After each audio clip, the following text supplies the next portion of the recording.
readings of horror. 12 minutes. In the fall of 1987, local news channel WSB-TV2 of Atlanta, Georgia was attempting to fill a scheduling gap in their Sunday morning lineup. After a few solicitations by local business owners, they decided to allow the young Reverend Marley Satches to take the available hour block to do a religiously themed show. It premiered October 18th with little promotion. The show was a standard religious fare and consisted of the Reverend sitting in a simple chair reading passages from the Bible to the camera and discussing their interpretation and significance to our modern day-to-day life. The show received a reasonable number of viewers and continued to be shown until early December. It was then that the studio began to receive extremely strange complaints of viewers of Words of Light with the Reverend Marley Satches. The calls were from women and women only, who vaguely referred to uncomfortable feelings they had very specific intervals during the program. They described feelings of nausea, back pain, dizziness, and blurred vision. These callers, for no discernible reason, were convinced that it was the viewing of this program that was causing these symptoms. It was later determined after 3 weeks of complaints that these feelings were happening at roughly 12-minute intervals during the course of the program. By February, viewership had dropped sharply, and it was decided to pull the plug on the show. The viewing head figured it would be more prudent to spend as much time as possible on the news story that had the other two local news networks abuzz: a miscarriage epidemic. Starting sometime in November, the number of healthy pregnant women miscarrying in the Atlanta metropolitan area had reached over 300. The CDC could find no discernible cause for the terrifying occurrence. The Reverend took the show's cancellation with what could only be described as abject indifference. When informed, he made no protest, merely nodded almost knowingly. He left the studio after the last episode was filmed, without so much as a word, and dropped off the face of the earth. No one ever heard from him again. Not his former congregation or any member of his church.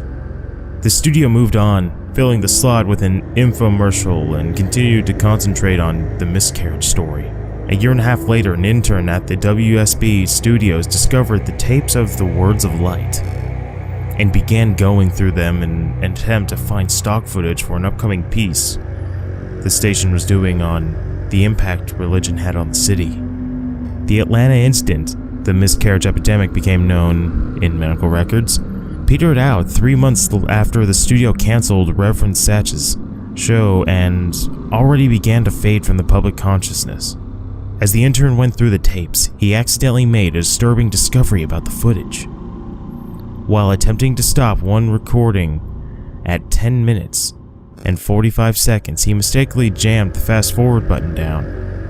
While the footage whizzed by, he attempted to pry open the button with a screwdriver. Just as he had succeeded, the tape stopped at 32 minutes and 1 second. The intern actually fell out of his chair when he looked up at what was frozen on the screen, the image of a badly decomposed severed head filling up the entire frame. After he collected himself, he moved the film back a few frames, then forward, and realized that his mind was not playing tricks on him. He began to go through the rest of the recording, and soon discovered that exactly 12-minute intervals, the image would appear for 1 frame. Thinking it was some practical joke being played on the new guy, he presented it to one of the film technicians, ready to be mocked.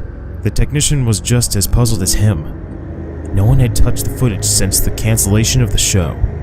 After the studio had closed for the night, the intern convinced the tech to go help him through all the tapes of the Words of Light. They discovered that every single episode had this same horrifying anomaly. They also realized that the show progressed the image had become more disgusting, as maggots began to eat away at the loose flesh, and pieces of hair and skin seemed to be falling off exponentially. The tech made clear to the intern that what they were seeing was technically impossible, since the film itself showed absolutely no signs of splicing, and he himself had been at every filming of the show and knew of no time when the image could have been inserted into the frame.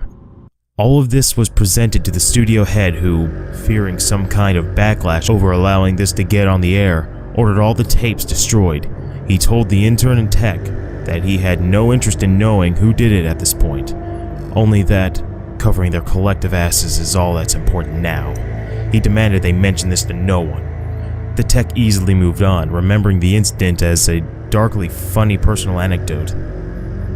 But the intern wouldn't let it go. He made copies of as many tapes as he could before they were wiped, and took them to see if they could find anything else in them that might point to who did this or why they would. A week later, he attempted to rope the tech into helping him again, saying that he believed they had discovered something even more disturbing than the images themselves. When the single frames were edited together in a chronological order, the head's mouth appeared to be moving as if trying to form words.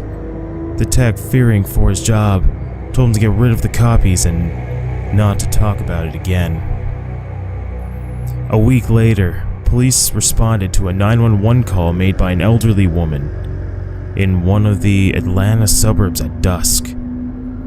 She had heard horrible noises coming from her next-door neighbor's house where a young couple lived. She told the emergency responder that the wife was pregnant and she was terrified that something had happened. When the officers arrived on scene 20 minutes later, they found no lights on and the windows in the front door ajar. They moved in slowly and made their way to the living room. Inside, they found a young woman, dead, with her abdomen slashed open. The wound was jagged, and a trail of blood led from the body to the couch on the far end of the room. There sat her husband, the studio intern, naked, the corpse of his unborn child at his feet, dying. In his hand, he held a piece of rusty metal siding he had used to gut his pregnant wife. The television was on and playing an 18-second loop of silent footage from a decomposing head, mouthing some unintelligible words. The story at the police precinct to this day goes that the intern kept saying under his breath over and over again as he laid away, "The light of God calls them." Thank you for watching. Feel free to like, comment, subscribe, and share.